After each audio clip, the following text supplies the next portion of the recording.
The political temperature inside ODM is rising after a quiet but significant meeting in Machakos brought together three heavyweight figures: DCP leader GACHAGWA, Wiper Patriotic Front leader Kalonzo MUSIOKA, and ODM's Oburu Ondinga.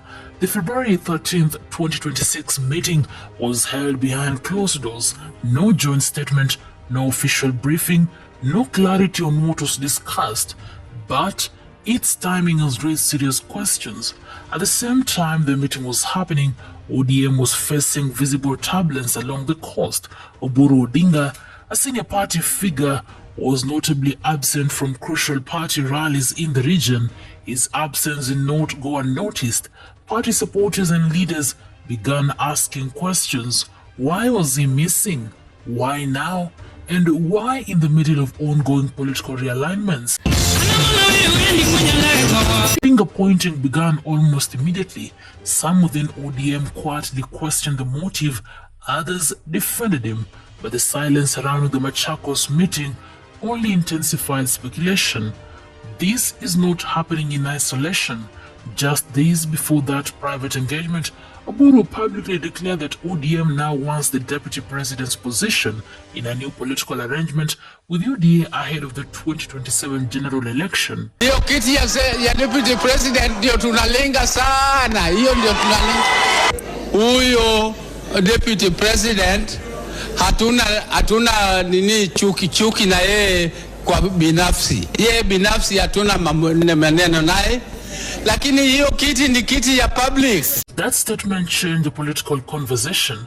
For months, discussions around the broad-based government arrangement had focused on cooperation and service delivery, but Oburu's remarks introduced a clear power demand: the deputy president's seat.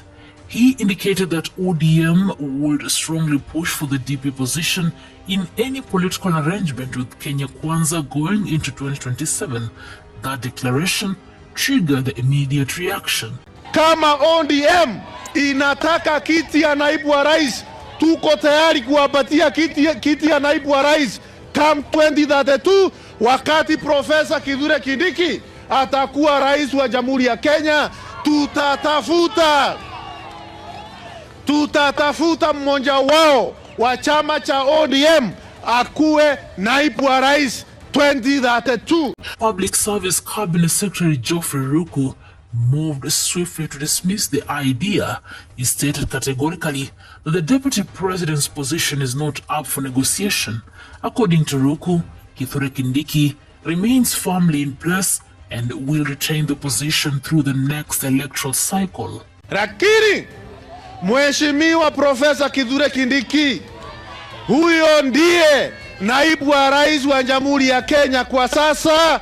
Huyo ndiye atakuwa naibu wa rais wa Kenya 2027 kuelekea 2030. His message was direct.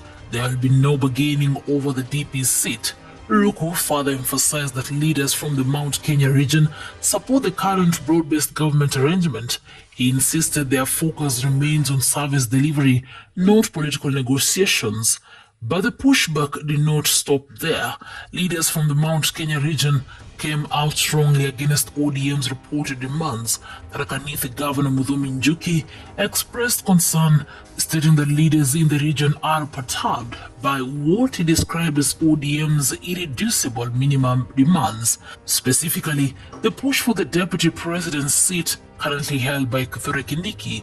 Njuki said leaders from the region are concerned that ODM appears to be making the DP seat a condition within the broad-based government arrangement.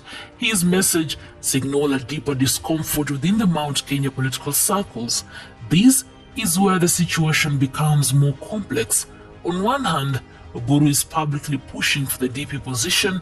On the other, he is holding a private meeting with GACHAGWA and Kalonzo MUSIOKA, two leaders with significant political influence ahead of 2027. Hiyo kiti ya deputy president ndio tunalenga sana. Hiyo ndio tunalenga. Kama ODM inataka kiti ya naibu wa rais, tuko tayari kuwapatia kiti ya naibu wa rais come 2032. And at the same time, he is missing ODM coast rallies where the party traditionally consolidates its base. That combination has triggered murmurs. Is this a strategic repositioning? Is this back-channel negotiation? Or is this internal misalignment within ODM? The absence from the coast rallies is particularly sensitive. The coast region has been central to ODM's electoral strength. When a senior party figure is missing during a period of active mobilization, questions naturally arise.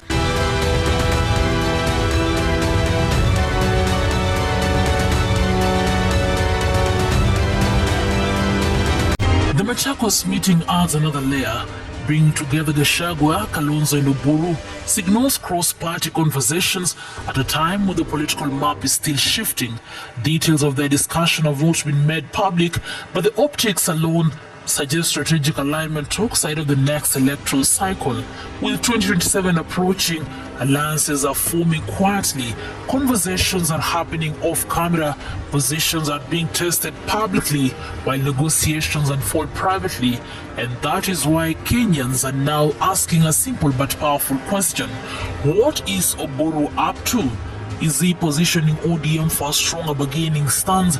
Is he testing the waters for a broader coalition shift? Is he triggering friction within the party at a delicate moment? The rejection from Mount Kenya leaders shows that the DPC demand is not landing well across the political divide.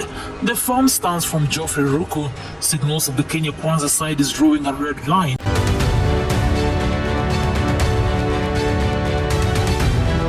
But for now, no official fallout has been declared, no public rift confirmed, but the tension is visible. ODM stands at a crossroads, balancing internal unity, external negotiations, and regional political sensitivities.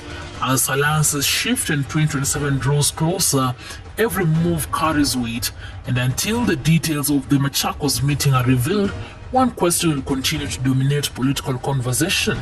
What is Oburu up to?